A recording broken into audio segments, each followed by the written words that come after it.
Well, there was another round of public service cuts today, the latest in a series that will eventually see 19,000 jobs eliminated.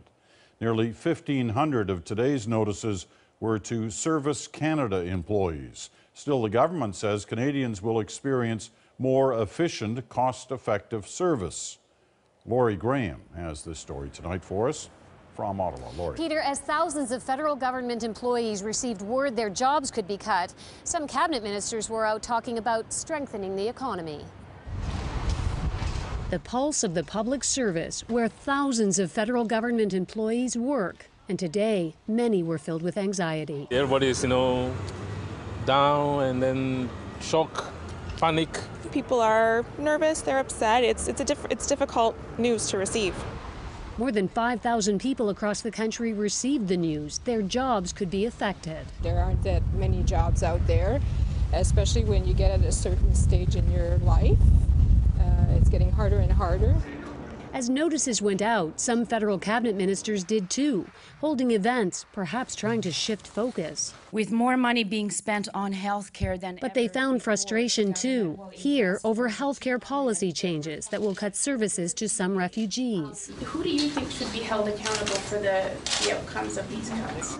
Diane Finley went to a fish plant to talk to seasonal workers concerned about employment insurance changes. I heard from some employees, heard from management about the challenges that they're facing, and we're going to use all of this as we come up with the final detailed design of the changes to the EI system.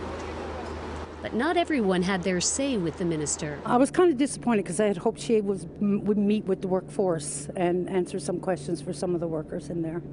But no, she didn't have the time. Gail Shea was in Charlottetown to talk about innovation and learning. Our goal, of course, as governments is to help build a better economy and a better way of life for all Canadians. Meanwhile, 1,200 Canadians from her own department, National Revenue, received notices their jobs could be cut. And 28 people who process EI claims in Shea's home province received notice their office was closing. I really don't know what I'm going to do. I wasn't really planning on starting another career now, not at my age anyways. Both the Revenue and Human Resources ministers were asked about public service job cuts too.